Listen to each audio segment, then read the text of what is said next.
Welcome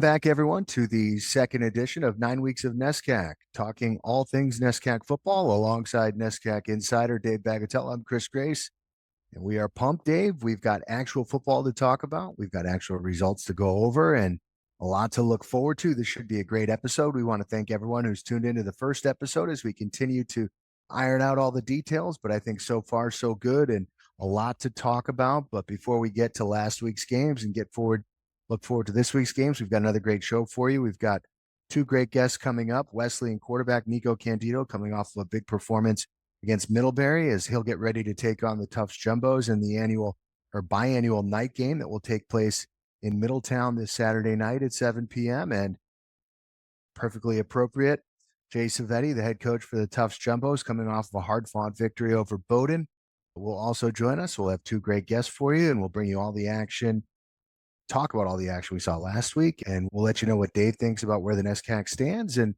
how he thinks things are going to go this week as we get ready for week number 2 out of 9. So, Dave, it's great to have you back with us. And I'm Thanks, really looking forward to hearing your opinions on everything that happened last week 1 of 9 in the NESCAC. 9 weeks. Hey, it was great to finally have some football that we can talk about instead of thinking about what teams are going to do and what they might do, what they might not do. Now we've got actual games we can talk about. Let's get right into it. Yeah, absolutely. So from my perspective, I know that you were in Vermont watching Wesleyan take on Middlebury. I was able to tune in and watch much of that one. I saw some other action from all around the league. If you talk about, it's tough because I know you've got those Cardinal tinted glasses on, but as you look around the league, I think it's tough to really shy away from that result. That seemingly was the result of the week, at least in my opinion, was Wesleyan not just taking down the reigning NESCAC quote unquote co-champion Middlebury, but really just as emphatic of a performance as you can see in a place that's been very difficult for the Cardinals to play in past years. To go in there and jump out to a 30-point lead in the first half, really, I know it was surprising to me. I imagine it was a little surprising for you as well there on the road in Vermont. Yeah, after we were on the other end of a couple of those last year, the Wesleyan fans were. So it was nice to be on the other side. It was in some level pleasant surprise, on other ways not totally surprising to me. I didn't think the margin, obviously I picked Wesleyan last week, so I had confidence. Hold on, full disclosure, you've picked Wesleyan 697 weeks in a row, so. No comment, but unfortunately I'm right about 75% of the time. That's so, it. But so Wesleyan has a 75% win percentage since Dave's been picking games is the answer to that. Pretty much, yeah. I think that's about the way it goes. But it was, look, Wesleyan had everybody coming back on defense, as we discussed last week. I thought that the game set up well for Wes. I was a little surprised that it wasn't a closer game, to be honest. I mean, Middlebury, defending league champs, they returned 8 all NESCAC kids. They have a lot of experience. They've been in a lot of those kinds of games. And frankly, Wesleyan has not had a lot of success up in Vermont. I think the last time before last weekend that they beat Middlebury up there was 2015. It's been a long time since Wesleyan's won up there.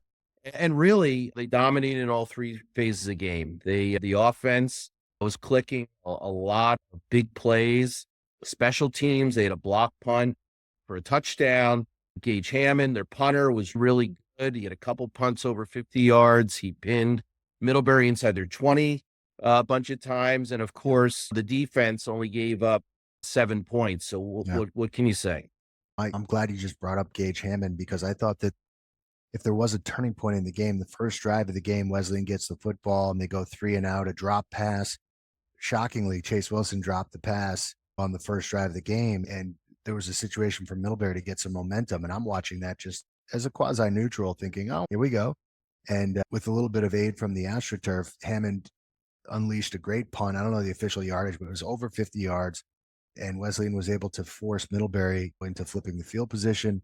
And then the Cardinals got a quick stand and it was real all guns a-blazing from there. Tyler Flynn, who saw a lot of time for Wesleyan last year with the longest explosive run from anyone other than Estevez that I've seen from Wesleyan in my time covering Cardinal football. And it was a rare explosive play from a running back, got things going. And then Middlebury just didn't have an answer for the combination of Niko Candido and Chase Wilson. And not many teams are going to have an answer for them. What I thought was very interesting, though, looking at the stats, Ricky Ang, who has contributed for the Cardinals, has clearly stepped into a role as 1A for the Wesleyan receivers. He had a big game, not just the stats, but made a couple of really nice catches, including a touchdown catch where Candido was flushed and rolled out of the pocket, and it looked like it was a broken play. And Ang made a great catch in the corner of the end zone when it looked like there were 4 Panthers draped around him. I thought Wesleyan showed pretty good balance. I thought their offensive line was very good, but I thought that the most noticeable thing for Wesleyan was their secondary and their linebacking core were all over the football. Ben Carbo was all over the place. And then we mentioned on the last podcast, transfer from Colby, Donadio had a great game, made a couple of touchdown saving tackles on drives that ended up being turnovers for Middlebury. And then obviously the safety play from blocked a punt in the game. Sorry. Dylan Connors. Excuse me, Dylan. Can't forget my jersey, guys. Come on. I know, but there's so many of them. Dylan Connors with a fantastic game. He was all over the football last year, but 2 things happened in that game that I haven't seen maybe since I've been covering Wesleyan. A running back run for over 40 yards and a touchdown, and a blocked punt for a touchdown. And when you get those 2 things happening in the first quarter, you're applying a ton of pressure on the Middlebury defense, and Middlebury was forced into changing their identity on offense. And I think a Middlebury team that really wants to run the football. We saw it in the game last year in Middletown against Wesleyan. They were turned into a team that had to pass the football, and they got a little out of their comfort zone and really played into Wesleyan's hands. But full credit to Coach DeCenzo and full credit to the Cardinals defense, because they just did not give Middlebury any room to find any momentum in that football game. Yeah, I really feel like, and maybe because I'm an ex-lineman myself, I feel like this game was really, at the end of the day, won in the trenches. I agree with everything you just said. Middlebury came in with this vaunted offensive line. They've got a NFL prospect in Perry, preseason All-American. On the defensive side, they've got 2 preseason All-Americans in Phileas and Kennery. Kennery was last year's NESCAC Defensive Player of the Year. And I just thought the Wesleyan defensive line finally back at full strength, right? There were 3 kids who started games for Wesleyan last year who didn't make the trip to Middlebury because we have everybody back. We have depth there. It was a hot day and we're rotating guys in, and they were fresh and in shape. And by we, he means the Wesleyan Cardinals. This is a neutral podcast. I apologize. Sorry about that. And so the defensive line, and then let's talk about the offensive line. Obviously, last year, they were right at the bottom in terms of sacks allowed. The running game was a little bit of a challenge at times, and we ran the ball. Wesleyan ran the ball very well, and the offensive line only gave up 1 sack. On the other side, the defensive line had 3 sacks. They had numerous hurries. NESCAC doesn't count that as a statistic, but I was counting on my own. They had 8 or 9 hurries. They were in quarterback Moran's face for Middlebury all day. And I really feel like both sides of the line of scrimmage, front 7 on the defense and the offensive line for Wesleyan, really took the game over on a steamy day up in Vermont. We'll have more time to talk about this game when we talk with Niko Candido a little bit later on in this episode. But one thing I'm going to ask Niko that I thought was pretty impressive was he looked more determined to be a running threat. And I think that kind of played into the success that Tyler Flynn had running the football and Cardinals had running the football. But Niko looked very comfortable and it looked like he had a really clear mind in what he wanted to do on every single play. There are times if you watch him, it looks like he's running around and it could look like it's aimless, but when he wanted to run the football, he was very clear in his decision-making and he ran the football. I thought that was impressive.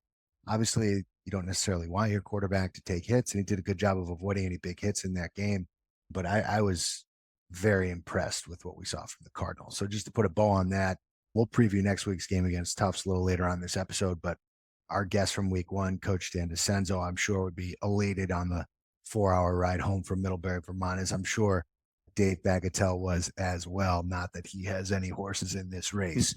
So as we move on, I think it's pretty appropriate to talk about the second game that I think had the biggest impact on week one, because really I think there's a few different ways we could approach this, but you look at the score line of the Tufts Bowdoin game, and I think that's the game we need to go to next, Dave. This was a game we talked to Coy Price last week. He felt really good about where Bowdoin's defense was. They're replacing a lot of guys on offense, and that's how the game played out, right? Tufts was maybe missing some guys on the offensive side of the ball, but listen, Bowdoin was in that game late in the fourth quarter, and it's a one-score game. I think the Polar Bears, again, kind of something we've seen over the last couple of years, right there, just couldn't quite get across the line. And a Tufts team that we have big expectations for, trying to figure out their identity maybe on the offensive side of the football without a couple of key players they were expecting.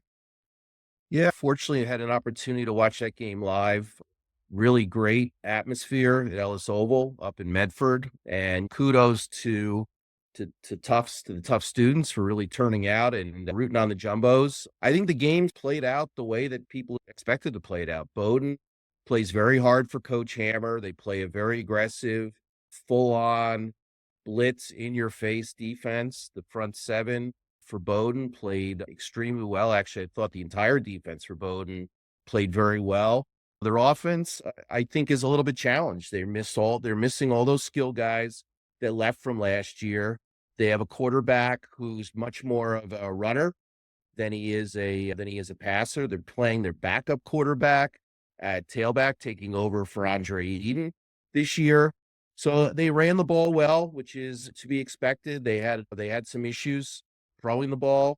On the other side of the field, I was a little surprised that Tufts offense struggled as much as they did. Michael Belluti threw for a lot of yards. He didn't have a touchdown pass. He got sacked a couple times, as we were discussing earlier. Didn't run the ball. It was almost like they were doing that intentionally because they didn't want to get him hurt. They're missing some key guys from last year. Jaden Richardson is a scholarship player at USC. Wish him good luck, obviously, representing the NESCAC. And Chertel Reese is not playing tailback this year. They've got some guys that haven't played a whole heck of a lot out there, and they didn't look like, at least in game one, didn't look like that loyal machine we've been used to. Now, I will put a caveat on it. I went last year to watch them play at Trinity, and they had the same sort of lackluster performance in game one. The offense did, and then they bounced back and obviously had a great year offensively. I don't think you can take something out of it, but I don't think you can take a ton. It's 1 week. There's 8 more to go, as you mentioned earlier, Chris. Yeah, and I think when you look at something like that, I think perhaps looking at Berluti's stat line, what jumped out at me, as you mentioned, was his almost non-existent running numbers. But what that probably tells me is that they're missing some guys from the running attack, and they know that if they're going to be successful, he's got to play 9 games, or at least most of those 9 games. So that sometimes when quarterbacks evolve, the coaches will talk to Coach Civetti about this, if that was calculated or if it's just coincidental, but that's a team that can't win without him behind center. They can't win the way that they want to win without him behind center. So I'm sure the goal was to get across the line against Bowdoin and figure out a way and keep everybody healthy before what was lining up to be the biggest game of the NESCAC season, although it's just in week 2 under the lights, under the temporary floodlights at Andrews Field. And we'll have to wait and hear his reaction. But I think if I was to guess, based on what you've mentioned, missing some of the explosive players they've had, that's got to be part of it at least. Another thing, Coach Bags, to think about when we move forward here as we get ready for a big showdown at Wesleyan is when these teams have played under the lights, you can throw everything. You can throw everything out. It's going to be an explosive game. There's going to be a ton of points. It would be very easy for Wesleyan to be feeling themselves after what happened last week, and it'd be very easy for Tufts to get challenged because maybe they thought that they were a little bit better than they were going into the game, or based on the result against Bowdoin. So I would be shocked if we don't see a 4-quarter game in Middletown, and we'll hold off on that until we preview the game. But the final thoughts on that one, that's my perspective. So another game for week 1, we got to talk about the other NESCAC co-champions from last year, Trinity, replacing the best quarterback in the NESCAC from last year in Fetter. I was watching that score line. I didn't watch any of the game live because I was watching 2 other games at the same time, and they just don't have the quad box available for the NESCAC yet. So NESCAC folks, Please make that happen. But it's not there yet. I was Well, doing now that DirecTV worked a deal with Disney, maybe they'll work a deal with the right, NESCAC. right. I was trying to do 2 screens with a toddler, and that was the best I could do under the circumstances. But I was watching it, and I was a little surprised that Trinity wasn't able to distance themselves. But obviously, you're replacing the signal caller and Feder that was just a dynamic personality and a dynamic quarterback. There's going to be some growing pains, but it didn't feel as if Trinity was completely threatening the game. But a little surprised by the scoreline. What are your thoughts on what happened in Hartford? Yeah, they've got Trinity lost a lot of guys, particularly on defense and on the offensive line. So they're reloading a little bit. They have a new quarterback. It's always and you remember there's no preseason games in the NESCAC. And Zabrowski's played a little bit. They actually call him the Polish Hammer. I don't know if that's politically correct or not, but I think it's all right. that's I come from a supposedly. town with a big Polish population. I think most Poles. I think it's meant complimentary. Yeah, but, the Hammer. No one's going to be mad about being the Hammer. Yeah, I mean, so look, the last couple of years, these games between Trinity and Colby have been really close, particularly at halftime. I'm not surprised that the game was as close as it was at halftime. I was a little surprised that Trinity didn't pull away with their superior depth in the second half. I think Colby's defense is actually pretty decent. They've got one of the best players in the league in Julian Young. They've got some guys that can play. Like a couple of the other teams in the league who we're gonna get to, their offense is a little bit challenged. They have a new quarterback. They don't have a lot of playmakers on offense. So I'm not surprised that they were held to 7 points. I was surprised at the end score. But look, it's one game. I don't think you can take a whole heck of a lot of this. Trinity's going to be in the mix at the end of the year. They always are. They've got it all league. They got the best running back in the league is back. DiNapoli's a very good player. I think they'll get it going. Yeah, sometimes it just takes a little time to get used to something different behind center and figure out the best way to approach your attack. But we saw Colby has taken down some big teams over the last few years, and you can look at it 2 ways. Are you going to give them credit, or are you going to say, "Hey, what's up with Trinity?" I think it's probably a little bit of both. I think there's obviously a lot of turnover. Trinity's still got guys. So you're looking at that box score. There's still a lot of names that you recognize. I'm sure there are some adjustments that need to be made, but Colby deserves some credit along the way. Colby, just one last thing on Colby. They have 2 brand new coordinators. They have a new offensive coordinator and a new defensive coordinator. And sometimes it takes a little bit of time and they were hired pretty late in the cycle here. So putting in whatever offense they want to run, whatever defense they want to run. I'm sure Coach Cosgrove had strong influence on what systems they're running, but you want to put your own twist on things. And that takes a little bit of time figuring out what guys are right for what schemes. I think it's going to take a little bit of time for Colby to get going here for that. Plus, they have the new quarterback, as I mentioned. Yeah, we'll keep an eye on. We'll know more after week 2, but right now, certainly, For sure. I think if you were to look at that result, I think Colby will take a lot of positives from it, and Trinity will probably take some positives and a lot to, knowing the Trinity coaching staff, a lot to focus on and try to improve on moving forward. Next matchup to talk about, the Eafs. Are they back? We're not really sure, but certainly an offensive explosion. You look at a quarterback that throws for 5 touchdown passes and Owen McHugh, that'll certainly get your attention. I didn't see any of the action live, so I can't speak on how they looked, whether this is a reflection of how dynamic Williams are or perhaps maybe a reflection of their opposition, but certainly a strong result for the Eafs as they look to rebuild and reload on that 3-4 year cycle. It seems to be like in Williamstown, and maybe they're on the up and up. Yeah, I think, Chris, interesting. That was the other big blowout of the week, obviously. Williams coming off to back 3 and 6 years. Obviously, the Williams faithful not happy with that, obviously, after 2021 running the table and winning the NESCAC championship. They have a second-year quarterback. We thought he was going to be improved. He seemed to be improved. Now, look, part of this is the level of competition. I am not really bullish on Hamilton. I think they're going to have a tough time getting wins this year. They look undermanned, frankly, against a team like team like Williams did something very interesting. Obviously, they have a very strong run game. Coach Raymond loves to run the ball. Hopefully, we'll get Coach Raymond on at some point. And they've had injury issues the last couple of years, and I think he did something really smart. He's a smart coach. He went to a running back by committee to try and keep these guys healthy. He's got a lot of talent there. They just haven't been able to stay healthy. Mario Fischetti is a really talented guy. He's from Long Island. He's a tough running back, but he's gotten banged up the last couple of years. And I think today that game was indicative of the way they're going to approach it. They've got a bunch of guys who can run the ball. I think congratulations to Williams. Big win at home, but we'll see. This is another one where I want to see what they do in week 2. I think, but Hamilton, they got to work out some of their issues. I don't really know what direction the program is headed there. I think it's a good direction. That's the thoughts exclusively of Dave Bagatelle. I have nothing to do with those thoughts, but we'll see how it plays out. Opinions expressed on this program are opinions of the hosts. Hosts. Expressly the opinions of one of the hosts. No, I'm kidding. So we have one more game to talk about from last week, and it was a game that I focused in on because we had Coach Coyne. We both know him very well. We had him on the pod last week. They traveled to Amherst to take on the Mammoths, did Bates Bobcats, and it was a very competitive game. It's an old-fashioned football game, played between the numbers, and it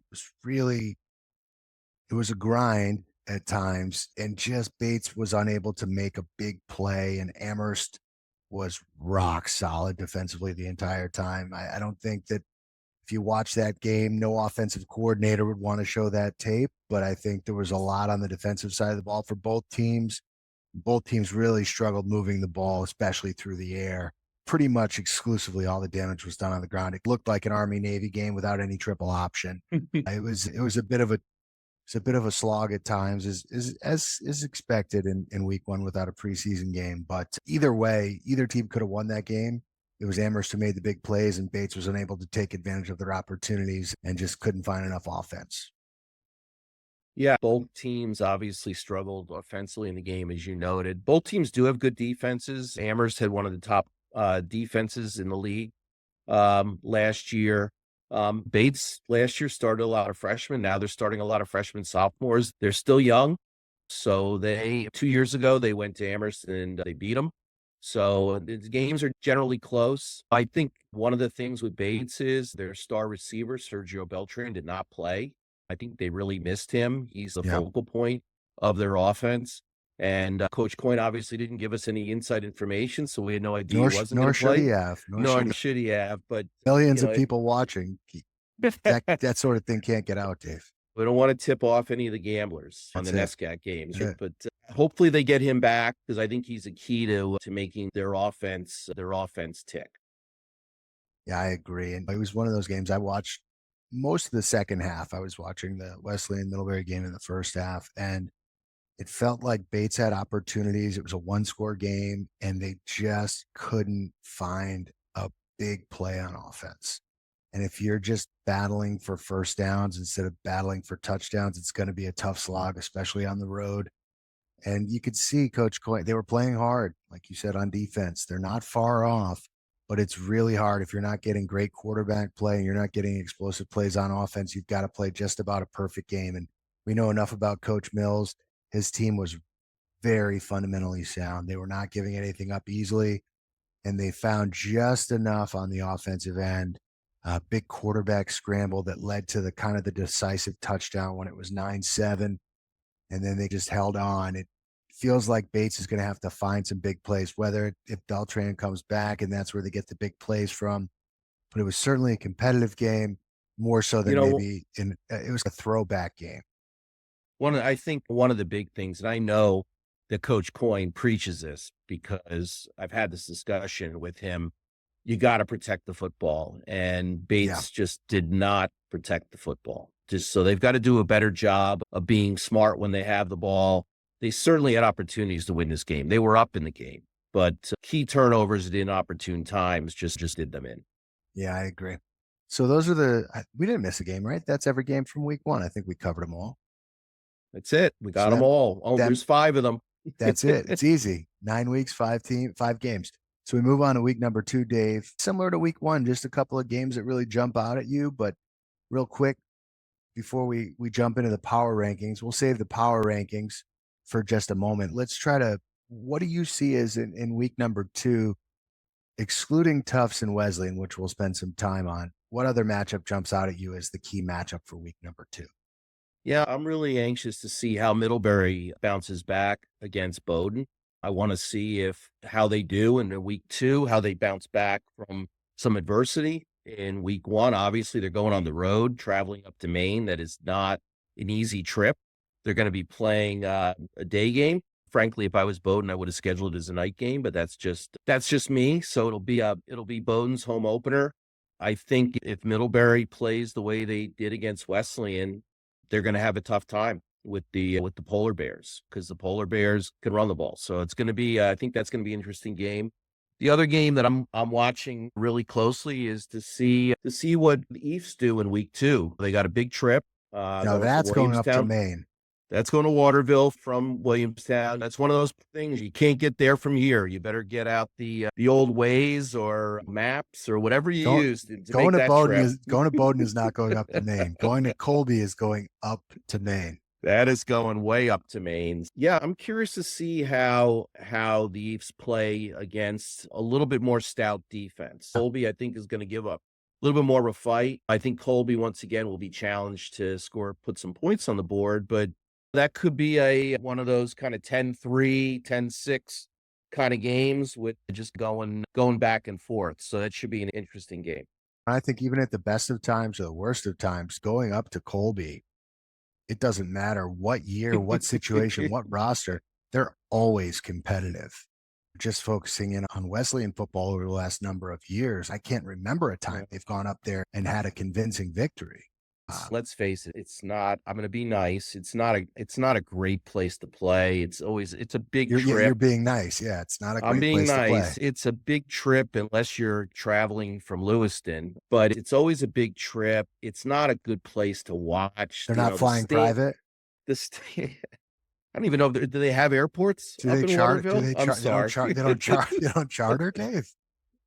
But come on, you're a big benefactor. You can't make that happen. Not for the Colby, not the Colby. But the other thing is to go up there and watch a game. It's just an awful place to watch a game. The way the stands are set up. So your previous point about being nice.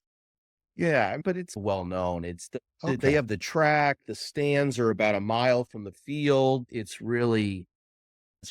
not a great setup for tailgating. It's just all the way around a dismal place. We'll just say it right now. Other than that, he's being nice. Other than that, I love Mayflower Hill. So listen, with all that being said, though, this kind of speaks to my point, which is, listen, this is a great opportunity for Colby to, coming off of a really solid performance against Trinity, to pick up a big victory. And it'll certainly be a game that we'll be paying attention to, because this is a Williams team that threw all over Hamilton, but we don't know how good the Eafs are, and we don't know how good Colby is, but we'll find out on Saturday. It should be a really interesting matchup for sure. And we look at a couple of the other games that are going on.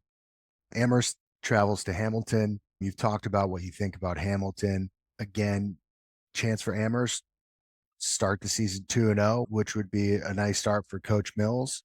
We didn't see a ton from Amherst, but like I said, what we did see was really rock solid defensive play. They, for the most part, took care of the football. So great opportunity for the purple and white to start 2-0. What are your thoughts on that matchup? Interesting game. I think it's going to be a very low scoring game. I think both teams' offenses are not great. I think Hamilton's going to have a tough time scoring on Amherst, to be very frank. And Amherst doesn't seem to have the most dynamic offense. It is Hamilton's home opener, so they have that. Another place, we'll talk about that setup a little bit later. Another place where the home and visitors sit on the same side of the field, which I have my own opinions on that. But neither team's got a second-year quarterback who's okay. Amherst has a brand new quarterback, but they don't seem to have a lot of skilled players. Hamilton also doesn't seem to have a lot of additional skilled players. I think it's going to be a very low-scoring game. But my view on that game, I haven't been really given the predictions here, but my view on that game is that Amherst will pull it out. It will be 2-0. Okay. And then One other game to cover. Trinity travels not quite as far up, but pretty far up into Maine as they will take on the Bobcats and Coach Coyne's young Bobcat team. I think Trinity's a big favorite in this game, having not seen the official Dave Bagatelle point spread. What is something you're looking out for here? What are things that could potentially make this game a little bit more interesting than it would seem on the surface? I think there's a little bit of Trinity is going on the road. It's game 2. I think that I think they want to show they want to show NESCAC what they're all about. They're traveling up to Maine. They have really in recent years manhandled Bates. We're talking 50, 60 point games. And for whatever reason, I don't know what the situation is there, but I look at your hat and I see Jets and I think of Robert Saleh, all gas, no break. That seems to be Coach Devaney's mantra when he plays Bates. So I think if he has the opportunity, they're going to score a lot of points against Bates.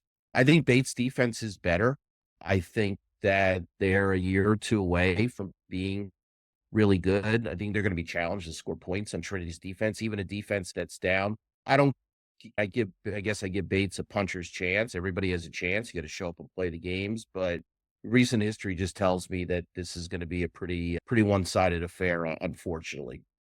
Yeah, I think just having watched Bates, if I was to talk to Coach Coyne, I would say, let it all go. I think they've got to be very aggressive on the defensive side of the ball. We talk about the limited experience that Trinity has at quarterback. You got to ride the home field advantage and really try to create things, because that's the only way you can. That's the great thing about football, right? You can create an upset with special teams. You can create an upset with turnovers. You can create an upset with trick plays. They're going to have to find some big plays, because that was what was really lacking at Amherst. But there were some good signs on the defensive side of the ball for Bates. And for Trinity, it'll be really interesting to see kind of whether they take some steps forward in week 2, or whether maybe Colby's defense is just that good. Because like I said, I didn't get to see any of that game, so I can't comment on the tape because I didn't see it. Yep. But it'll be interesting. So one more game to preview, probably a game that has very little interest to anyone on this podcast, but I know the guy who will be calling the game, and let me tell you, he is very talented, Dave. So if you can't go to the game, you should listen on the Northeast Sports Network, because I hear that just next level play-by-play will be on the call. But Wesleyan and Tufts, under the lights, a biannual tradition in Middletown, and we didn't know what was going to happen in week 1. I think, like you thought, if Wesleyan had enough pieces coming back that they were in a good position that they could beat Middlebury. No one expected the score line. And for Tufts, I think we expected them to maybe perform a little better in week 1, but I don't ever remember seeing a Tufts football team on any given Saturday that's not a big time matchup for anyone. They're always talented, regardless of their final record. They're always talented. Should be a fantastic night. And I think it's the far and away the best matchup of the NESCAC season so far. And I'm just looking forward to it. I'm sure you are as well. Yeah, this game it's going to be an electric atmosphere. There's going to be a very big crowd. I don't think the expectations for a Wesleyan team have been this high in a number of years, coming off the big win. The weather forecast is really good. I think it's going to be a lot of fun on Andrews Field. Obviously, Wesleyan isn't going to forget what happened up there last year, so there's that. Of course, Coach Civetti and Coach Senzo are good friends, but except during that 60 minutes when they play each other every year, I think they actually coach together at one point in their careers, very early in their careers. It's a good rivalry. Coach Civetti's done a great job. We're going to talk to him about it. He's done a great job at Tufts turning around a program that was left for dead. The one thing about Tufts, and I remember when I was playing, you always knew that you played it. There was no team in the NESCAC that played harder or hit harder. They always had tough kids, always very, very hard-nosed. They came out and they smacked you. And I think this team has taken on Coach Civetti's personality and is the same kind of way. They have on paper, the best quarterback right now in the NESCAC. They have a lot of talent coming back from frankly, a disappointing 6-3 season. They have a lot to prove. They had a big opening win against Bowdoin. But on the other side, Wesleyan's coming off the big Middlebury game. They're playing with a lot of confidence. They got everybody healthy, and we'll ask Niko about the game as well, I'm sure. So they're going to be ready. They're going to be ready to go. So it's going to be a really great game. And this game's going to have league championship ramifications. I know it's only game 2, but I would expect both of these teams to be in the mix at the end of the day when we look at the final records. And we're going to look back at this game as being really a key game in determining who the NESCAC champion is this year. Yeah, absolutely. And we'll pick up on this. We're going to talk with Wesleyan signal caller Niko Candido in just a minute when we come back. And we're also going to break out Dave's power rankings for week 2. And we're going to, each of us this time, are going to pick the games for week 2, as now I have enough information where I could jump into the fodder and throw my thoughts into the hat as I battle the NESCAC man, Dave Bagatelle. We're going to take a quick break. We'll be back. We're going to have Niko Candido, Wesleyan senior quarterback, as he gets ready to take on the Tufts Jumbos this Saturday night at Andrews Field under the floodlights. Back with more 9 weeks of NESCAC, the NESCAC Football Podcast, right after this. Welcome back to 9 weeks of NESCAC Football Podcast, along with Dave Bagatelle. Chris Grace back with you, and we are very pleased to welcome in Wesleyan Cardinals senior signal caller Niko Candido, coming off of a big opening season victory on the road over the Middlebury Panthers. Niko, great start to the season. Big game coming up. Things must be feeling pretty good in Middletown. I'm sure you're fired up for another big one coming up Saturday night. Oh, yeah. Thank you for having me. Yeah, we're pumped to have you. I've called all your games at home. I know Dave has seen probably every single throw you ever made as a human. He probably has your Pop Warner tape. He probably saw you playing flag football. He got tips from your backyard when you were 4 and you first picked up a ball. He knows how good your footwork was, all those things. But for me, real quick, one thing I wanted to talk about, obviously the game went perfectly against Middlebury. I'm sure you guys didn't think it was going to be that one-sided, but what I noticed was, first and foremost, your offensive line did a fantastic job. Your jersey was pretty clean at the end of that game. Obviously, it was a turf field, but you looked like you didn't really take any shots, and that all starts up front. So talk about your offensive line and how you're feeling about your offensive line and your team at the start of the season. Yeah, we've been pretty much stressing it all preseason, all offseason, all camp and everything. Everything with the offense starts with the 5 up front, and that's what we've been stressing the whole time. We have 5 senior linemen that started last game and that I've been working with the most. And I just believe that those guys are absolute dudes, and they've been playing with each other for about 4 years now, creating that bond on and off the field. And luckily I'm very close with them, so they want to block for me as well and keep me protected and keep my jersey clean. So that's a good thing as well. But this past week, as you can see in the film, they played so well and just finished all blocks and kept going every single play. And it starts from the off season to the preseason and everything. And it's just been going in a upward trajectory. And I think the ceiling is beyond high for these guys, for those 5, and even the guys that rotate in. So I'm super excited for them. Yeah, so Niko, you guys go up to Middlebury. You haven't won up. Wesleyan hasn't won up there since 2015. It's been a long time, obviously. Tough, hard-fought win last year at Andrews Field. They were co-league champs, supposedly, despite them beating Trinity and winning the head-to-head.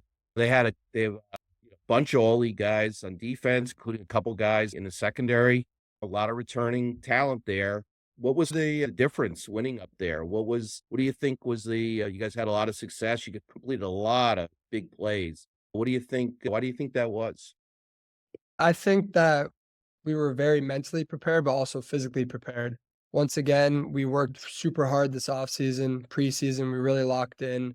We knew we were going up there, haven't won in a while. We knew it was going to be a tough atmosphere, hard environment to win at, super hot day. So we were prepared for all of that. And we pretty much put ourselves in the best possible outcome. And pretty much we were able to do. I think that the biggest thing that really affected the win and how it went down was that every side of the ball, every single player played at 110%, and we all meshed very well. And I think that, as you can see on the film, we're all playing for each other and for the love of the game and for the love of each other. And that's really changed the way that we played this week, but also that we're going to be playing for the next 8.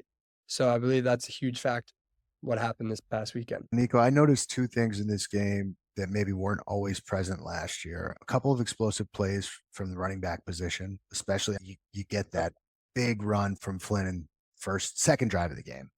That's got to be a jolt to the offense. Explosive plays are great for any offense. As a quarterback, for an offensive line, for everyone, you get a big play like that. It was a great read, huge hole. You ran today. That was awesome. I also noticed a concerted effort for you to be more involved in the run game. In the read option game, you were calling your own number a little bit more, not in a reckless way, but it seemed like it was that part of the game plan, or was that just you calling your own number? It seemed like you were leaning on yourself a little bit more than we've seen in the last few years running the football. Is that something that you're trying to do more of, or was that just the game plan on Saturday? I'd say the biggest game plan was really showing the league that we do have a run game this year. I would say that focusing on myself a little bit more is just being more confident with the playbook, but also just being more confident in myself with my legs. I think that if we can really bring that run game into this offense, that it will be a scary offense. And that's what we've been working on, especially throughout everything that we've done. We have tremendous running backs. And then if I can complete that with the run as well, then we'll continue to become better and better each day. Yeah. And just a real quick follow-up on that. Obviously, it's great when you're running a read option to call your own number, but I'm sure there's that little clock in the back of your head that says I have to be able to throw the football for 9 weeks. What's your thought process when you do pull the football on a read option look, or even if it's a designed run? How greedy are you getting when you're running the football, I guess is what I'm saying. I'd say I get pretty greedy. You could ask you can ask the running backs. They can feel it a lot of the time where I'm like holding on to it. Week one, brother, week one. It is week one, but they can feel it. And I trust them so much. And that's why I give it most of the time. But those few times where I do pull it, I do definitely want to score every single chance that I can and get as many yards as I can, because it's just long drives will just keep us going, but also keep the defense. And I just think that it'll just help our offense more and more. But my dad's always, you got to slide, you got to stiff arm, you got to do all this. So I always keep that in the back of my mind for sure. I love it. Tape doesn't lie, man. Now people need to know he's going to pull the football and keep it himself. That's awesome. Does Coach Dave get out the slip and slide like Caleb Williams in Hard Knocks, or not yet? We're actually talking about that. I think we might have that going. Luckily, I like it. Yeah, luckily I played baseball and I was supposed to play here, so I know how to slide, but we're going to pull that out one day. I love it.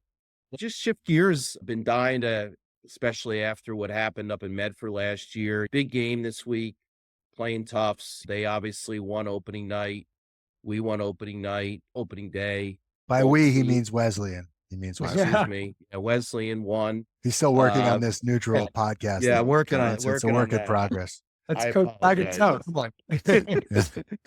on. But obviously, we probably there's a little bit of turn back the clock to last year. Look at last year. What are your thoughts going into this game? Home game at night. A lot of people are going to be there. Love to hear about that. Yeah, I think that mainly we look back 2 years ago where we played them at our house and we saw that what we can do and that energy that our fans brought to our alumni, like the whole arena in general. I think that last year we learned a lot from not only them, but ourselves. We need to be able to stay in it for all 4 quarters. They're going to be a really tough team, and they have skill players, they have linemen, all types of players that have tons of skill, and it's going to be a tough game and we're going to have to battle it out. That's what we're meant for. And as we said 2 years ago, when the lights come on, the dogs come out. So that's what hopefully is going to happen. And yeah, so I think it's going to be a really fun game, and we're just going to have to play every single down and every single play as hard as we can. And you guys love playing on Andrews Field, don't you? Oh, I love it. It's the best. The grass, the atmosphere, everyone around the sidelines. It's awesome. Now, Niko, I've only missed one Wesleyan football game, I think in 6 or 7 years. And that was the one 2 years ago under the lights. I had a good reason, but did you play in that game? I'm trying to think back. You did. So I played with David. Did you? Okay. I wasn't sure.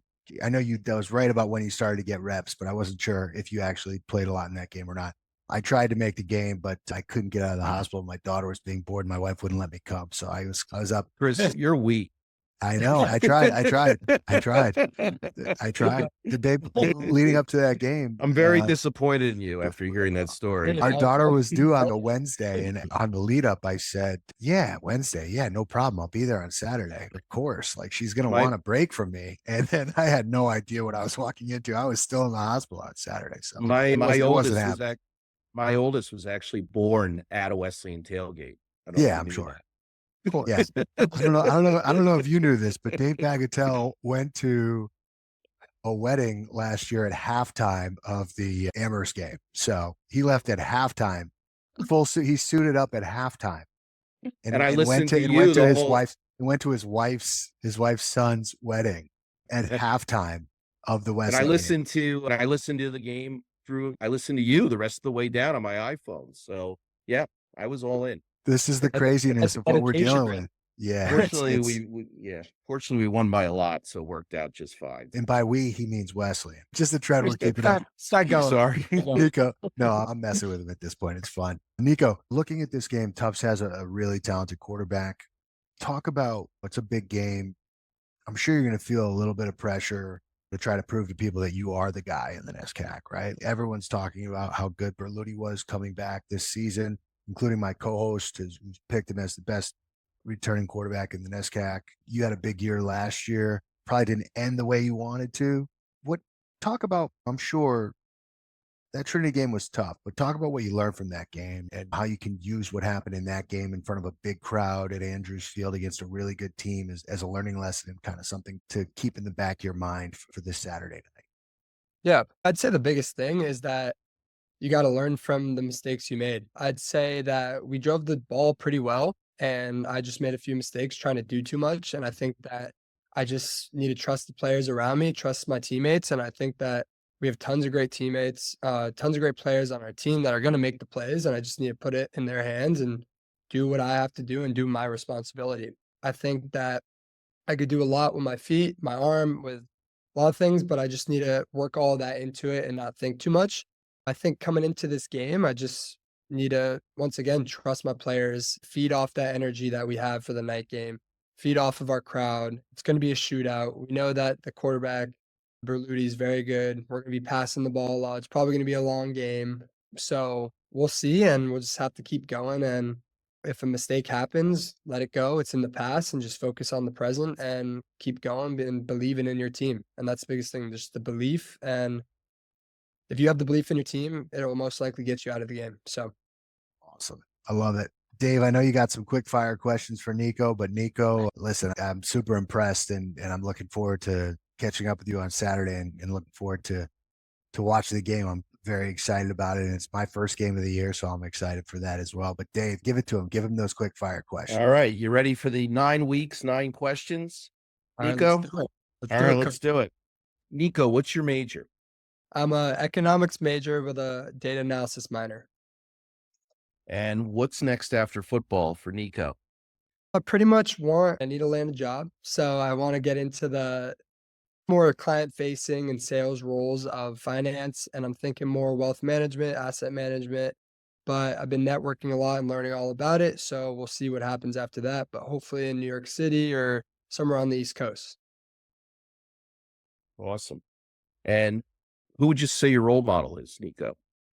I'd say my parents. I wouldn't say just one of them. I'd say my dad is a very influential person in my life when it comes to sports, when it comes to relationships, when it comes to work in general. He's pushed me through the times where I wasn't doing too great in high school, and he pushed me through it and got me to go to Wesleyan. So he's done some amazing things, watches every game. My mom says he has a heart attack every game watching me on live stream because he's over there in California. And then my mom, she traveled from Finland when she was 19. She was born there and went alone to Finland and came here and now lived here, met my dad, and has been here for 30, 40 years now. And it's just, to be able to do that all alone is just influential as well. Very awesome. Close too. And your dad's going to be at the game this Saturday, right? They both will. So both are. Dude, shout out, but I'm losing 2 of my 25 viewers for this game now. That's crushing me. Tell them to go back and watch the game on the stream. No shot. They're coming to the tail. They're coming to the tailgate. My dad sends it to 10 different group chats. I'll be warming up pregame and I'll just see another one. So he's got you.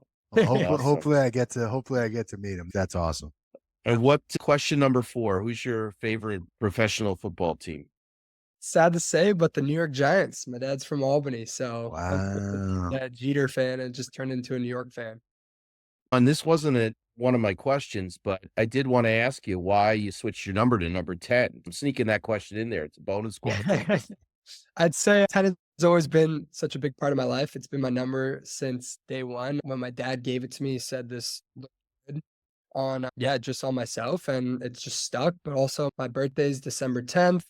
And it's just always been like the number that I've always rocked with. So I was thinking senior year, might as well go back to it and finish strong.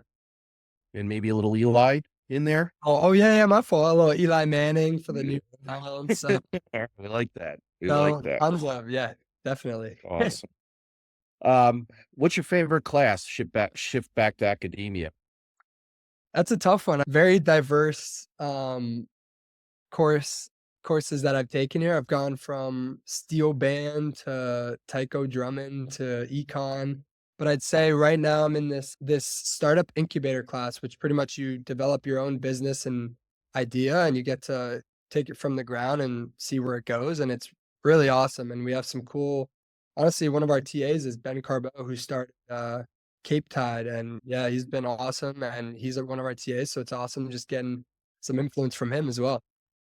Awesome. And your favorite food? Favorite food, I gotta go, if it's fruit, watermelon, but ribs. I've always been a ribs guy. Awesome. Maybe Yep. we'll have ribs at the tailgate for you. One of Let's these do it. tailgates. What do you Let's think? do All right. Eat it. All right. And if you weren't at Wesleyan, where would you be?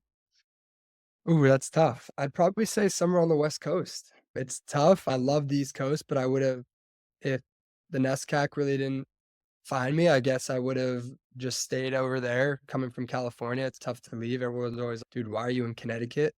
But I'm like, I love it here. So I'd say the West Coast, but this is home now, so it's nice. Awesome. And then what should we look for from Wesleyan on Saturday night? I'd say look for some big plays, and we're gonna hopefully get the win. And it's gonna be a battle, but we're gonna try and do it for the fans and the alumni. So yeah. Awesome. And then my last question, number 9, what do you do in free time when you're not playing football or going to class? Free time. Ooh.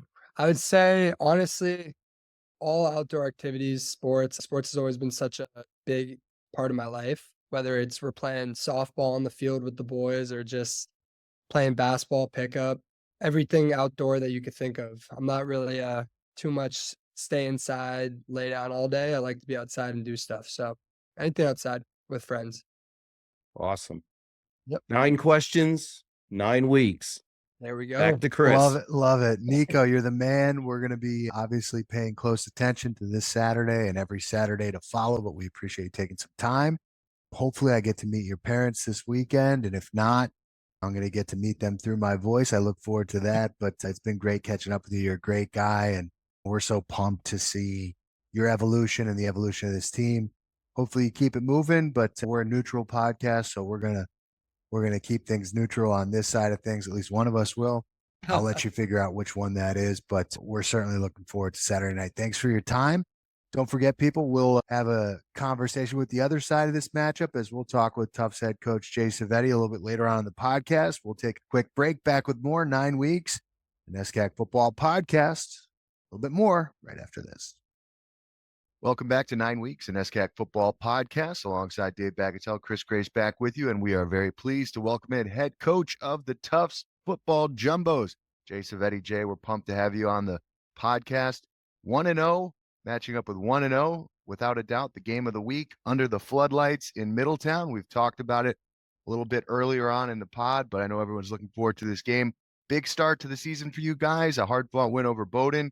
How's your team recovered, and how are you guys looking forward to what's always a fun evening when you guys match up with Wesleyan under the lights? Yeah, thanks for having me. I really appreciate everything you guys do for NESCAC football. I think as a former player in the league and as a coach now for going on 16 years, I appreciate those people that tell our story and promote our kids, because obviously it's great football, but we have amazing people that we get to work with day in and day out. Obviously an incredible alumni base as well. Thanks for doing this. It means a lot to all of us. Yeah, great start to the season. Bowdoin under the lights at home, homecoming game for us. Probably had the largest crowd we've had here in certainly my 14 years. Student support, alumni support was off the charts. Bowdoin, Coach Hammer, we were talking a little bit earlier offline a little bit about them and their preparation for us. It was a nail biter. It went back and forth. Probably one of the better games we've had here in a while in terms of that back and forth play. aside from pretty much any game with Wesleyan, because this game historically has always been that way. I think last year there were some injuries, and Wes was just coming off so just processing and figuring things out. And I think Danny and I both say last year was a bit of a shock to both of us, because this game's come down to a point or two every year and always come down to the last play. Obviously the excitement around this game started a number of years ago when Dan and I came up with this idea of having night games. And really, each of us were the first to host night games in the NESCAC. And it's really become a great tradition. It's obviously an amazing experience for our players, and it's a great experience for campus. It's something that you just look at our home game last week, the experience for those students, really their first big home football game now for the Wesleyan kids. Overall, it's really, I think, been a great thing for our league, and it's carried over now with Coach Coyne up at Bates. We've taken that on, and now obviously Bowden and us as well. So hopefully it's a tradition and a trend that we continue to build upon. It's always nice when there's more people in the stands than there are golden retrievers at the game. I'm a golden retriever guy, though. There's nothing wrong with it. I'm in the doodle world because my daughter has an allergy. I'm right there with you. So just real quick before I kick it over to my co-host, just selfishly, it's great for the players, it's great for the coaches, it's great for the environment, for the fans. But it's rough for my co-host. He's got to put in a 10-hour shift tailgating. Come on, listen, he's not getting any younger. He's not getting any younger over there. You don't understand the work he's putting in to be able to get through that day. Yeah, I think he's probably got some good wine and cheese out there, right? Probably got a pretty good spread, some pretty good meats. I would imagine he's bringing in some good meats from the city. It's a 10 cigar day for Dave Bagatelle. Yeah, a little cigar. Yeah, he'll be out there early. I'll see him on the fence line. Yeah. Doesn't go unnoticed. I'm going to name that fence after me someday. It's more of I know where to find you every year. You could probably hear me. I don't know if you can hear me over Dan yelling. I try. No, because then it's Dan, and then it's Wales, and then it's you. So right, there you go. There you go. Yeah, it's gonna be a long day on Saturday. We're starting at about 11 o'clock, Coach. So all right. we do have some good meats, and it's gonna be more we're more beer and cigars, not wine and cheese. But that's okay. Sorry, I get confused nowadays. So now, I forgot we're not. That's the other little the two of the other little three. I apologize. The wine and cheese crowds, Amherst and Williams, right? Is that how it is? Yeah, and that's where when we were we saw a lot of that up in Vermont last week too. So this is a neutral podcast, Dave. Sorry. Exactly. That's the Trinity guy and me. We have a hard time holding back our honesty. Love it. Hey, Coach, it's awesome to finally meet you face to face. Obviously, through Dan, we've had some interaction in the past indirectly, but it's great to finally meet you. And congratulations on all the success you've had there. I'm really curious. You came into a program that was having some issues on the field. Obviously, great student athletes, always great school. But the team had been struggling. You come into a program that the football had not been what I'm sure you would want it to be, and you take over the program. What's it like coming into a program like that and trying to change the culture? And obviously now you've succeeded. I know you haven't won a league championship yet, and I know that's the mission, but you've certainly had a lot of success compared to coming into the program. Talk about what it's like to change the culture of a program like Tufts. Sure. No, I appreciate that. I would liken it to probably turning an aircraft carrier. I've never done that, but I've seen some big ships coming in out of Boston Harbor, and it's not something that happens abruptly. I think you have to be really strategic and consistent with your messaging, and you need to find people that believe in it and want to be a part of the change. They had a captain, Tommy Mead, graduated in 2014. He and his teammates were really, Tommy was the change agent, so to speak. And he had a group of teammates that believed in him. They knew he believed in me, and we didn't bite off more than we could chew. We just took care of a few simple things that we all had identified that needed to be corrected. Tufts football, even from when I played, look, that they were always tough.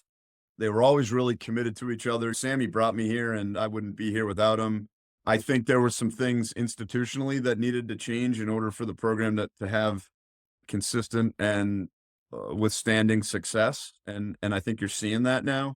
And that's just not admissions. That's a plethora of things. So there was definitely this internal dialogue and need to identify a few things that needed to get addressed and really sharpened. And then I think there also needed to be this support from the university, and not just, for us. If you look at our athletic department as a whole since 2010. We've won over 20 national championships and the same number of NESCAC championships, if not more. And that doesn't happen by accident. That certainly didn't happen overnight. Everybody always likes to just say, done a great job. And I get it. It comes with the title, but it would be wrong of me not to recognize it. It took a lot. It takes a lot of people to make that happen. Sure, I gave it some vision and certainly got the tracks going in the right direction, but this has been from alumni support to administrative support, my athletic director, John Morris. To get these programs into a good place, even in your years of watching NESCAC football, it's not an easy thing to do. And that consistency in messaging and that consistency in support is certainly, I think, one of the main reasons why our program has had the success that we've had. But ultimately, it comes down to the kids. It comes down to being able to recruit great people who are committed to excellence and giving them every resource and as much structure as we can to allow them to do their job and at the highest level that we possibly can. Coach, my computer picture is frozen, so hopefully no one gets too worked up about that. But if you can still hear me, we'll keep this thing moving. So apologies for that. Okay. We're all good here. I can hear you, and hopefully everyone can hear me. Biggest thing for every coach on any level, but especially in football, you got to have a leader. You got to have a signal caller. Talk about the luxury of having a guy like Berluti come back and what he brings that just most schools in the NESCAC just aren't lucky. They just don't have that luxury. Talk about what that's as a coach, knowing that when you go out there, he's going to be behind center. Yeah, the quarterback's what makes it all go, in my opinion, at any level that I've been at, whether when I was started out in high school or at Boston College and NC State to here, that's the quarterbacks are what make it go, right? They're why the highest paid in the NFL. And having a guy like Mike, there's so much about Mike that it's his football play is exceptional. His athleticism is as good as I've seen. He throws the ball incredibly well. He's a student of the game. His day-to-day preparation is, I don't know that we talked earlier a little bit and mentioned Matt Ryan. Matt was an ultra competitor, which Michael is, but also Matt did an amazing job just preparing himself. And I think Michael does the same. It's not by accident that he is as successful as he's been. And I think the thing that Mike does really well too is he makes the other people around him better. He really does a good job of holding the guys to a really high standard, but he's really crafted his way of communicating to kids. I think he's understood more and more each year. Hey, there's a way that you can talk to a senior versus the way that you can talk to a freshman or sophomore. And that's the stuff that you don't know if you're going to get that. You don't know if that's part of them in the recruiting process. You can do a little bit of research and homework, talking to high school coaches and just being around the kid. But you look, I think, at Mike's family and, his dad played here, was on the 1979 undefeated team. Both his brothers played at Amherst, exceptional players. And then you meet mom and then it all makes sense to you because she's the one that makes it go.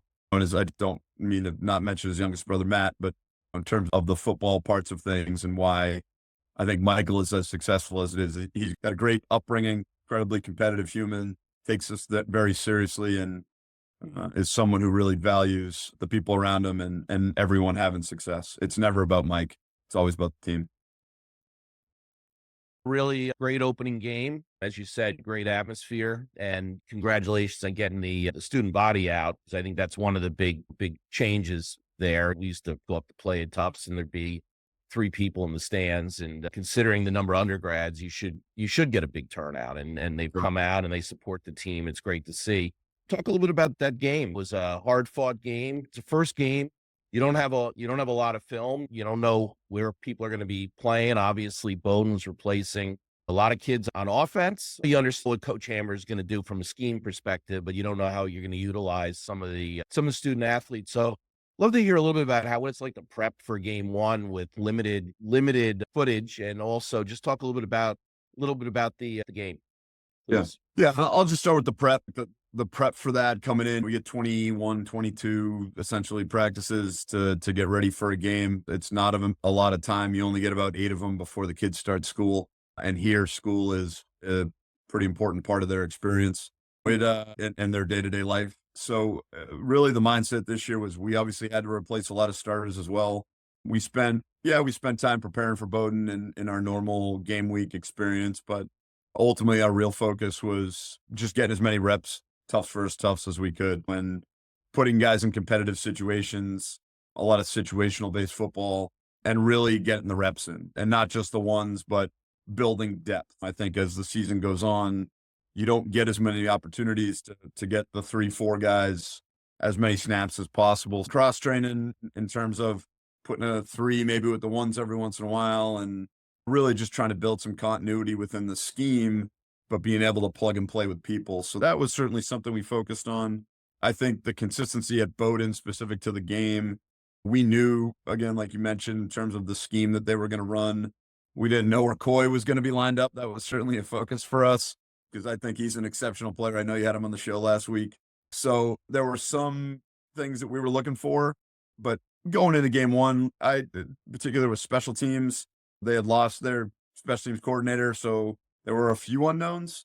So at that point, it's the best that you can be in teaching kids how to respond to things that they're not prepared for. It'll ultimately is the mindset going into it. But there weren't a ton of things that we saw that we didn't expect out of them. So I felt, I was really happy with the staff and the way that they prepared the kids. There was some great situational football for game one that I obviously I think we won the game based on situational football. It certainly wasn't a byproduct of Bowdoin giving anything up. We had a couple of uncharacteristic turnovers. Have Mike throw 2 picks in a game, but in particular in the red zone is something we haven't really done before. We also took 2 away from them. We muffed a punt, which is not a typical thing at Dre. I take ownership of that. The wind was a little iffy that night and had messed with us the punt before. I backed him up. Of course, the wind wasn't blowing at that point, but that's just how the game goes. And I think ultimately the messaging I had for the guys going into it, we had to limit hesitations and limit mistakes to the best of our ability. And I'm a firm believer that the ball finds energy.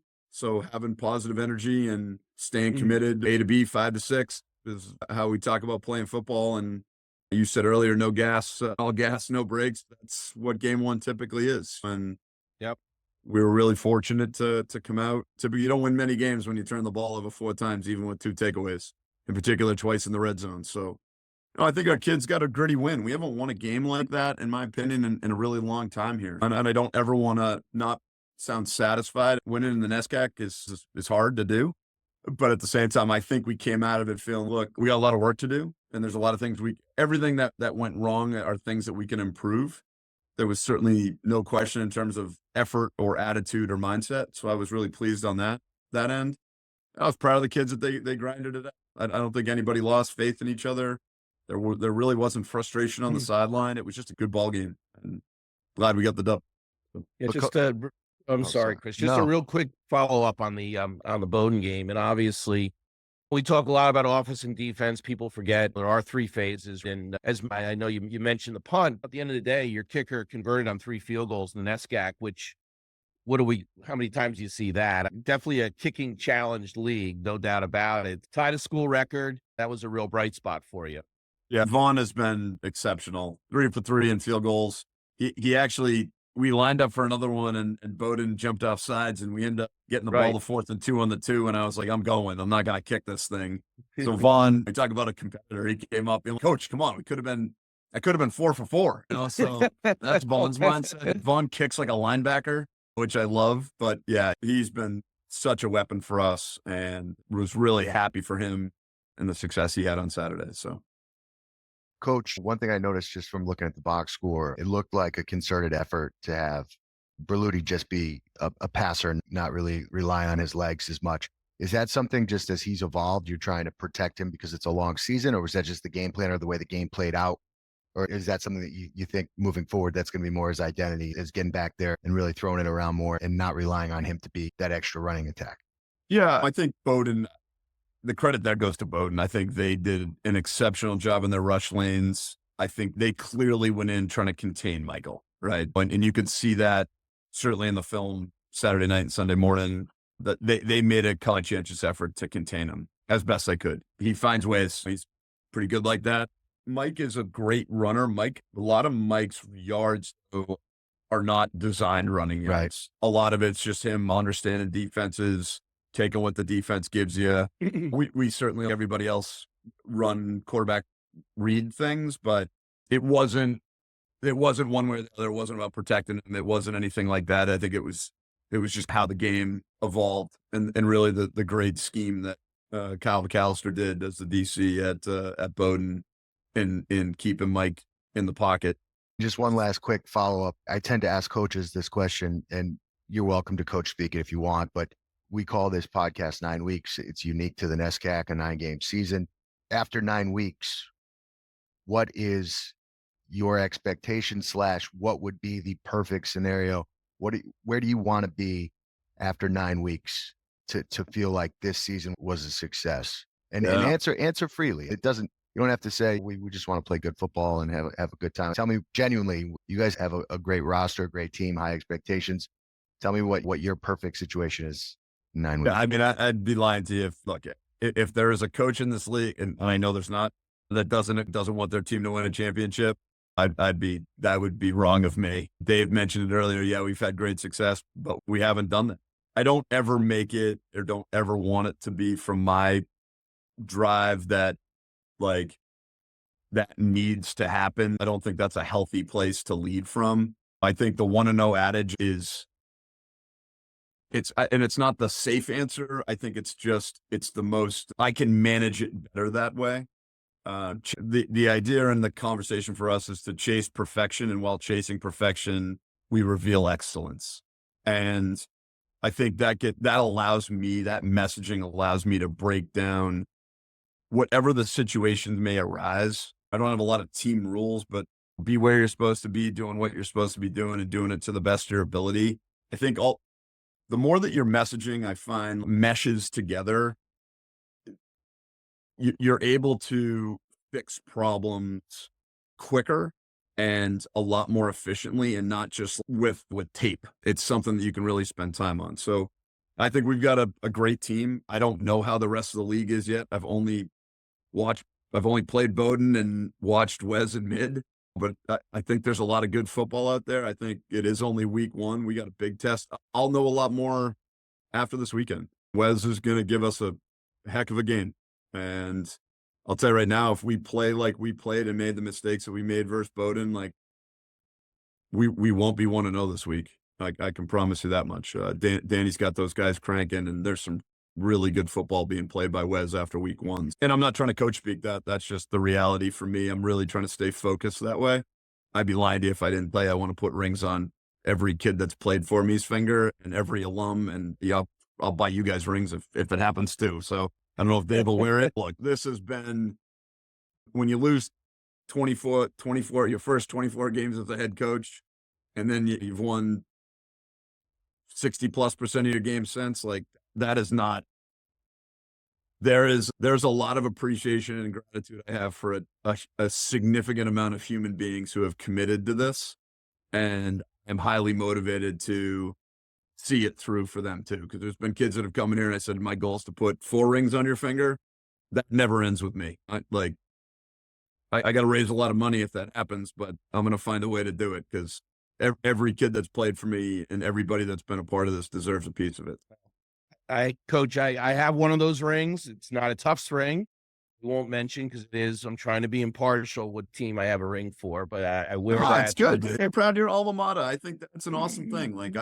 I think in this league, that means something, and it should, and Wesley wouldn't have the success that it has without whether it's your passion, your time, or your treasure. For you, it's all 3, I assume. That's what this is all about. And I think that's why people like me or Dan in the roles that we have love the jobs that we have, right? We get to interact with people like you on a daily basis and see the passion that you have. And then you get to go out on a field with 100 kids who just love playing ball and buying in and wanting to be a part of a team and compete together. So that's great. Don't be bashful about that. I'm jealous. I didn't get one at Trin, and I haven't gotten one here yet. Well, I think that's one of the things that does make the NESCAC unique, because there's a lot of passion out there besides just the people on this call. Really, so let's just shift gears real quick, and I don't want to take up too much of your time, but I think we'd be remiss if we didn't touch a little bit more on Saturday's game. Big game. Both teams come in, high expectations, obviously, both programs. It's going to be a big crowd. The games, as you noted earlier, have always been really outside of last year. They were good if you were a Tufts guy, but they've been really great football games, really down to a lot of times the last play of the game, a lot of excitement. I know you and Dan have a close relationship. So talk a little about the game on Saturday. Give us a little preview. Obviously, we don't expect you to divulge any game plan secrets or anything, but we'd love to hear your view on the game coming in. Yeah, I think I'll just start defensively. Candido, we can sit here and talk about Michael this whole call, but Niko's pretty talented, pretty gifted kid, played a lot of football. Obviously, they're running him a little bit more this year than they have in the past. At least in game one, they did.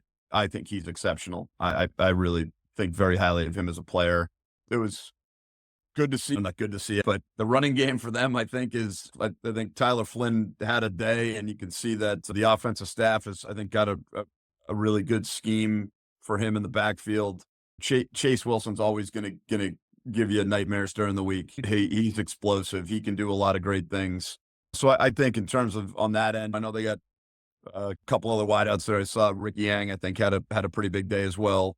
On offense, there's a lot to deal with, and I'm sure I'm forgetting that. I think they got a new tight end, and I know there's another back, but those were the guys at least that I think popped for me from the mid game.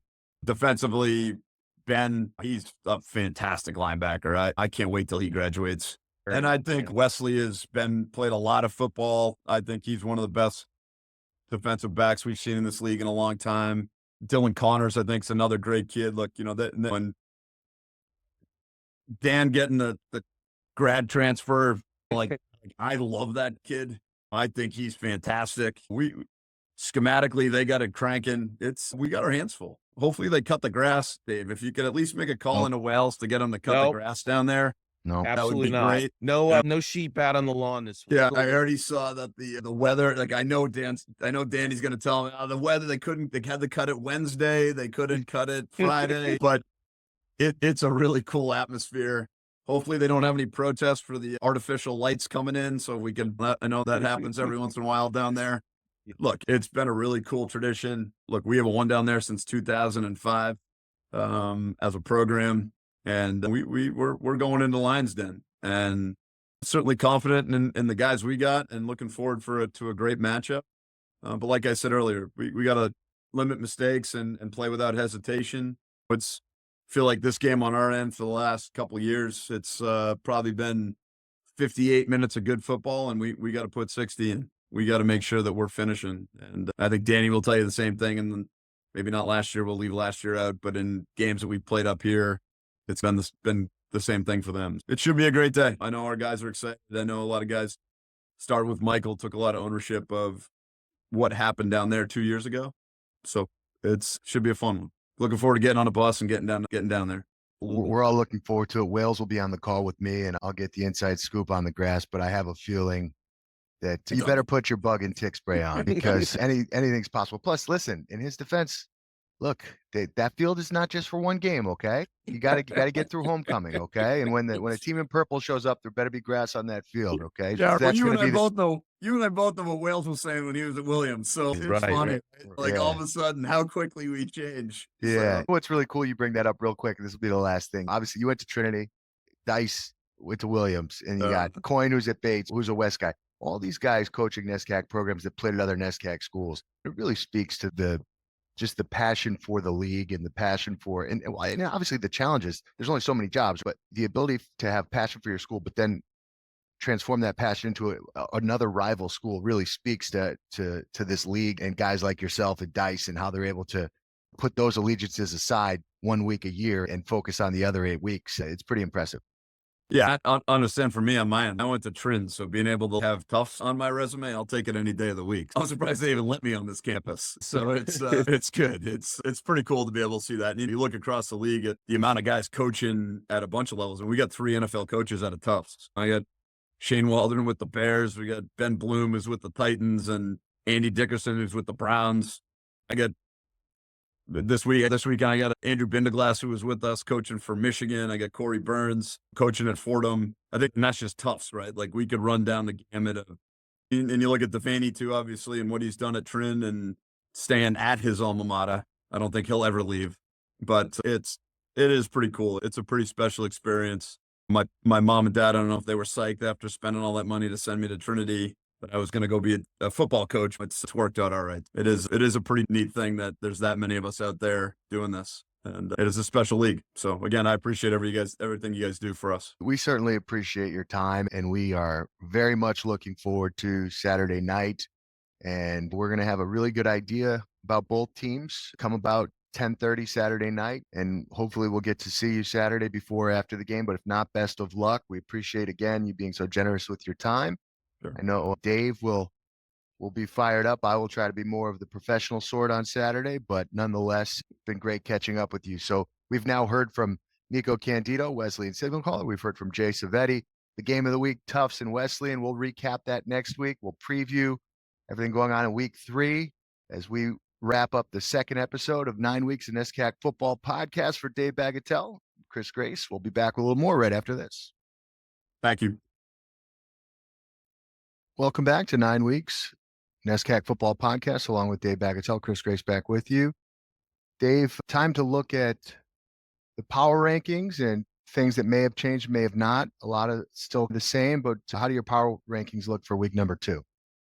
Yeah, not a lot of changes this week. I think most of the teams pretty much held serve. Really, the only upset of the week was Wesleyan beating Middlebury, and of course Williams won pretty big. So the only shift we had in the power rankings was Williams moving up a spot to number 4 and Middlebury moving down a spot to number 5. Our top teams are pretty much still the top teams. We have Tufts as our number 1 ranked team still, followed by Trinity and then Wesleyan. And then I know people are going to say, hey, Wesleyan came in there and unexpectedly blew out Middlebury. Why don't they make the jump up the standings into the top couple slots? And at this point in the season, you don't really know who's good and who's really not good. For all we know is Bowdoin, who Tufts beat, could go out and be an 8-1 team. You don't really know. We don't really have any context. Right. And just really hesitant to start moving people out of spots until we know a little bit more about these teams. As we said earlier, this week's going to be a big telltale because you start getting a little bit more games under yourself, and you get a little bit more context over who's who and who's what in the NESCAC. And of course, in that Wesleyan Tufts game will play a big factor in next week's power rankings. That'll take care of itself. So I think Dave's playing it cool, playing it casually, Wesleyan shy, if you will. So our power rankings just quick. Tufts number 1, Trinity 2, Wesleyan 3, Williams 4, Middlebury 5, and then Bowdoin, Amherst, Colby, Bates, and Hamilton to round out the top 10. And then real quick, Dave, you give your weekly offensive, defensive, special teams players of the week. For NESCAC Offensive Player of the Week, you had Chase Wilson from Wesleyan, had a big game receiving, a couple of touchdowns, over 100 yards. And then Owen McHugh, 5 touchdown passes for Williams. We touched on that a little bit earlier. Really the best quarterback play we saw in week 1 came from the Williams signal caller. Yeah, the two of them had really great weeks. Chase Wilson seemed to be able to do whatever he wanted to do against the Middlebury secondary. He played only a little bit more than a half and had well over more than 150 yards receiving, a bunch of catches and a touchdown, and just was really a one-man wrecking crew. And McHugh, second-year signal caller for Williams, really had a nice day, and hats off to the two of them. The defensive player of the week, Luke Harmon from Amherst defense. We talked about them earlier on in the show. They were stout throughout. Luke Harmon leading the way for the Mammoths. And then obviously a team with Coach Mills, they're going to have to lean on their defense. And Harmon, was the stalwart for Amherst. And we move over to the special teams players of the week. Vaughn Salicki from Tufts, and then Dylan Connors from Wesleyan, who had the block punt for the touchdown. So obviously special teams, important factor for both of those teams and getting across the line. Both teams 1-0 as they leaned on their great special teams play. Yeah, Vaughn Salicki kicked 3 field goals, tied a school record for Tufts. As most of our listeners and viewers know, field goals are not a common, ordinary occurrence in the NESCAC, and to have 3 of them in a game, that's pretty unusual. And then, of course, Dylan on special teams. What can you say? Fantastic block and scooped up his own punt and ran into the end zone. Great week by all of them, by all the winners. So as we wrap up week one, we get ready for week two. It's that time for picks. Last week, Dave was 4-1. One incorrect pick. He had Bates taking down Amherst, and Amherst was victorious. Other than that, Dave, a 4-1 start. When you look at these games, I think there's some pretty clear favorites, but let's go through them. I'll pick the games with you as well. This week, we've got Amherst at Hamilton, first game on the ledger. Yeah, I'm glad I don't have to watch that game. That is going to be a tough watch. We are going to have to pick one of the 1:00 games to watch because we'll be at a tailgate waiting for the big Tufts Williams game. I'm going to go with the Lord Mammoths in that one. I'm just really down right now on Hamilton. I feel badly for them. Great school, just they are very challenged right now. They need to show me something. I think the Amherst defense is just going to be too strong. Hamilton showed nothing on offense against Williams, and I think Amherst defense is better than Williams defense. So I think Hamilton will be lucky to score, and despite the challenge of the Amherst offense, I think they'll be able to score more than a touchdown. Yeah, I've got Amherst winning that game. Yeah, I'm with you. I like Amherst 13-6. Trinity at Bates. Yeah, that sounds about right. Trinity at Bates next. We're gonna go with the Bantams in that one. I think they look, as I noted earlier, they win these games 40, 50, 60 points. I don't think the margin of victory is going to be quite that much this time. I think it could be 35-7, 35-0, something like that. Trinity's just they're not set up to put up a 60 spot. I could be dead wrong. They're going to be more of a ground and pound team this year. I think they're going to hand it to Bates pretty good, but it's not going to be the destruction we've seen over the last couple of years. Yeah, I'm with you. I think Bates will keep it close for a half. I think they'll lean on their defense, maybe pull a couple tricks out, but I like Trinity. We'll call it 24-8. Trinity. I like Bates scoring a touchdown and going for a 2-point conversion. If you're listening, Coach Coyne, run the swinging gate. Next up, we've got Middlebury at Bowdoin. This is a big game for both teams with disappointing week ones. Obviously, Bowdoin hard fought, but a fourth quarter that they could have won the game but fell just short at Tufts. They'll have their home opener against the Middlebury team that's going to come in with everything to prove, coming off of that shellacking at the hands of Wesleyan. How do you see this game going down, Dave? This is the tough pick of the week. Yeah, I've been going back and forth on this one. I think it's going to be, probably that's the game to watch at 1:00. That's the game I'll be watching at 1:00. I think the Panthers are going to come back and bounce back and get win number one this week. I just think the Bowdoin offense is a little bit too one-dimensional. I think Middlebury will put 7-8 guys in the box and try to force Bowdoin to pass. They're challenged passing. I think Bowdoin's defense is good. I think Middlebury's going to have some tough sledding scoring, but I look for Middlebury to win a close game. I'm thinking 17-14, 20-17, 14-10, something like that, but a 3 or 4 point Middlebury win, but it's not going to be easy, and it wouldn't shock me at all if Bowdoin came away with a victory in this game. Yeah, see, I look at it a little differently. I think that you talk about Middlebury being able to stop Bowdoin's offense. I think that Bowdoin is set up perfectly to stop what Middlebury does well offensively, which is they shown an ability to run the football, but really got nothing through the air and struggled turning the football over. I think if Bowdoin plays a clean game, I think they can come away with a victory, their first win of the year. So I like Bowdoin in this one, 21-14, but we'll see. That's why they play the games. Next up, Williams at Colby. Another interesting matchup. Yeah, I don't think Williams is going to find. I think Colby's going to put up a little bit more of a fight than Hamilton did, as we've discussed. Colby plays good defense. I do Williams in this one. As we noted, it's a tough, long trip to go up to Waterville. I just think, I think Williams' ground game, they've got a whole bunch of guys that can run the ball. Once again, Colby just very challenged on offense, and I think they're going to have a tough time keeping up and scoring on the Eves defense. I think, once again, this is going to be a fairly low-scoring game. I think it's going to be methodical. I think that Williams comes away with the win, something 17-7, 20-10, something very low scoring and not by a lot, but I look for Williams to win. Yeah, I like Williams 24-14 in this one. So we're on the same side again. Now here's the game of the week. Tufts at Wesleyan underneath the lights. We've covered this game decent amount so far, but it's time to see if for the 649th consecutive time, Dave Bagatelle will pick the Cardinals, and I have a feeling that he's going to.